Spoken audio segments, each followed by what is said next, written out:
Situated between the Danish cities of Roskilde and Copenhagen, in the now derelict buildings of an old psychiatric hospital, a makeshift refugee camp had appeared to house the influx of migrants who had made the journey to Denmark. Not sure of what to expect, aside from that covered by the world media, we arrived at a community of what seemed to be entirely comprised of children and abandoned bikes. Hello. Hello.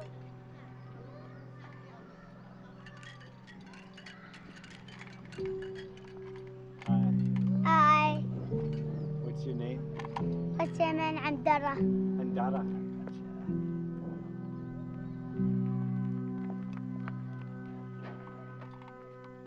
Hello. But it didn't take long before the residents began to appear.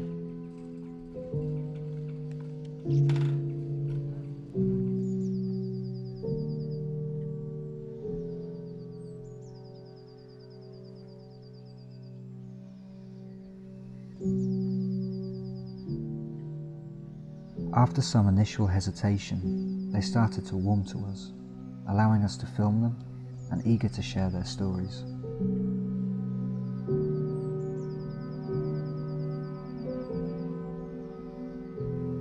Unfortunately, our president Ashraf Ghani 3 months ago went to Germany and said, deport all the Afghans in our country because of security. And you know we don't have any security because yesterday there was an explosion that 50 people killed and 300 people injured. The Ashraf Ghani said deport because his family live in America.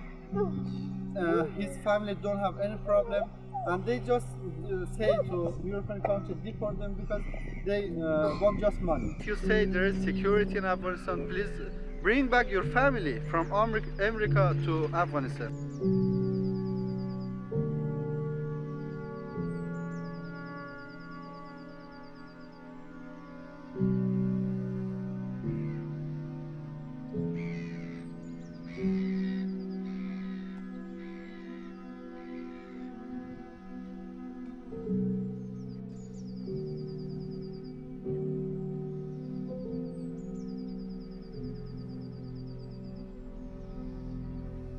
Most were, as we had expected, wearing the typical attire associated with their part of the world, gesturing and speaking as you would imagine, for the most part.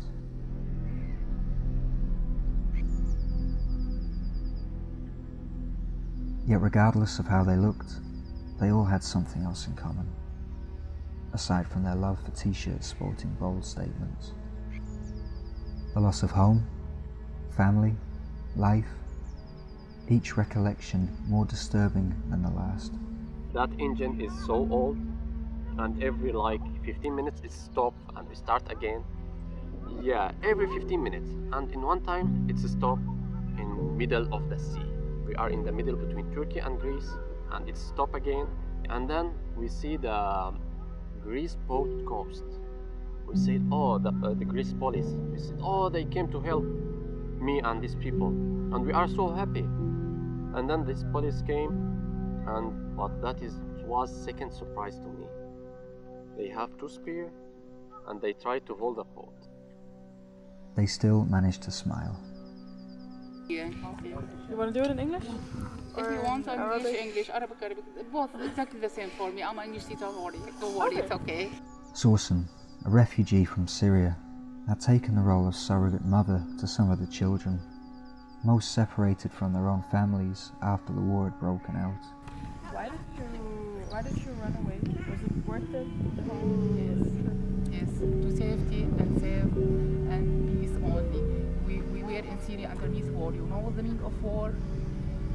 When you walking like this, a bomb comes in front of you and cutting the people small pieces. Many for close to a year.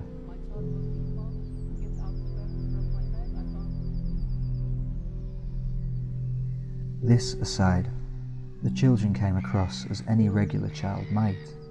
Happy, cheeky, mostly just interested in our equipment and what we were doing. So far, The whole experience had been enlightening, a chance to put a human face on an otherwise inhumane situation. Then, just like that, the atmosphere changed. A fight broke out, our cameraman barely escaping with his dignity.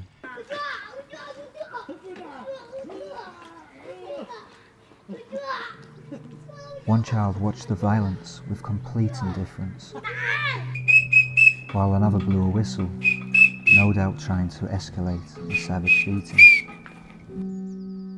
It was sometimes all too easy to forget what they'd been through.